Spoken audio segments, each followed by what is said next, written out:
Ready? Start. I am sure that all of you will engage in meaningful discussion and help find effective ideas and innovative solutions to address water related issues in India. I pose a question to all of you. Can we imagine life without water? We all will say no. Our Vedas have highlighted its importance. Over the ages, great civilizations and cities flourished alongside mighty rivers.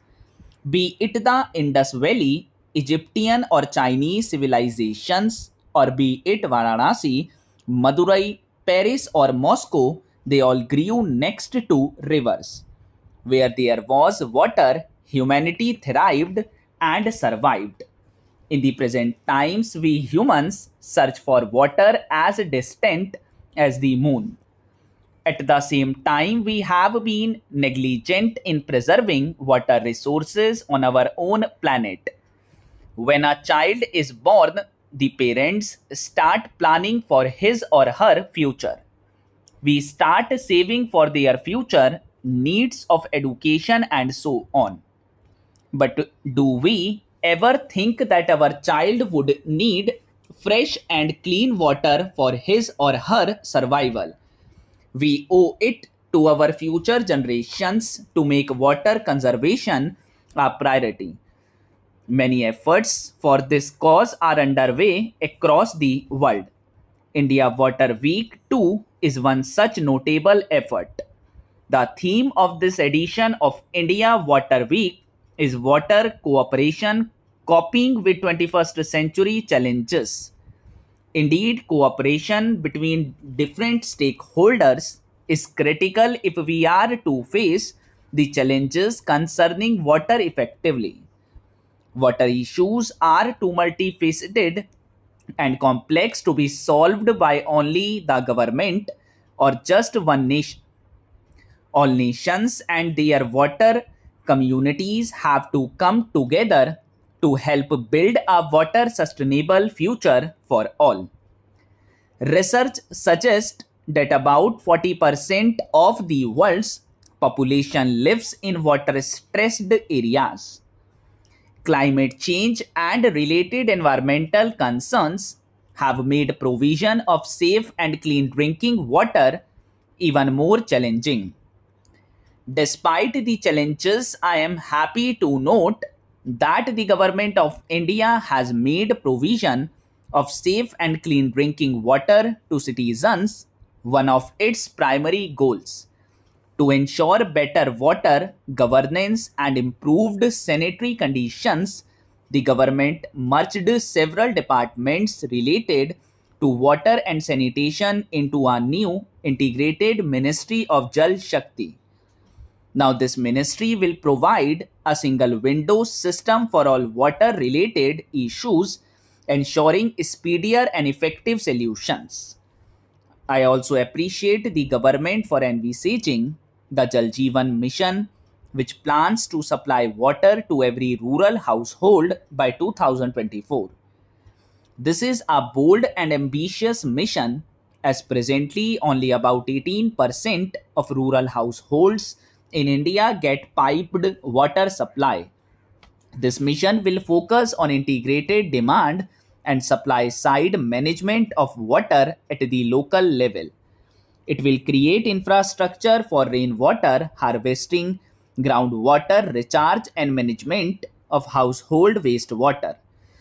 I am confident that with widespread people's participation, the government will be able to achieve the mission's goal. Water is a key resource for our farmers and for sustainable agriculture. The Pradhan Mantri Krishi Sinchai Yojana, which was launched in 2015, is a major initiative for this sector. The nationwide scheme is being implemented to increase the irrigated area in the country. Consistent with our water conservation goals, the scheme also envisages adoption of precision irrigation and water saving technologies to ensure more crop per drop. We often talk of reducing our carbon footprint.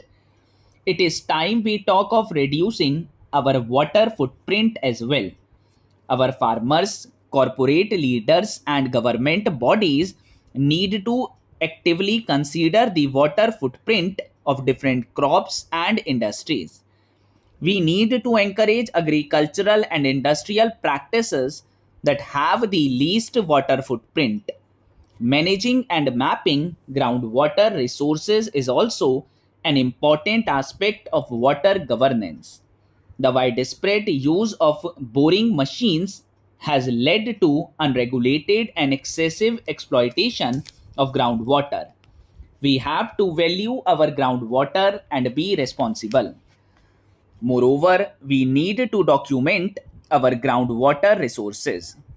I am told that under our national aquifer mapping program, we have so far mapped over a million square kilometers, while another 1.5 million will be mapped by March 2021. We have to ensure that our precious rainwater does not get wasted.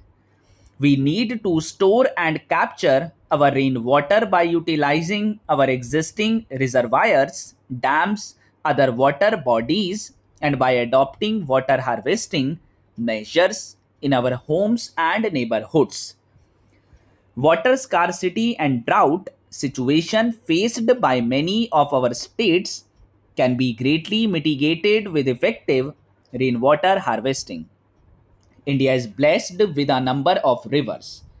These rivers form an integral part of our lives and culture. We worship them and we hold them in a high regard. Yet today our rivers are polluted. It is time we come together to rejuvenate them. Here I must appreciate the government of India for launching National Mission for Clean Ganga.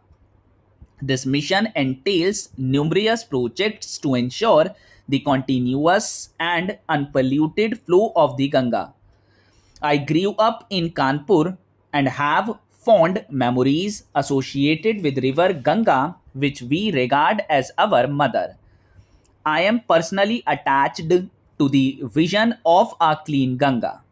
While attending an event last year, I was elated to witness both citizens and organizations pledging themselves to this cause. Making Ganga and our other rivers clean cannot be a mission of the government alone. It has to be our collective endeavor and our collective promise.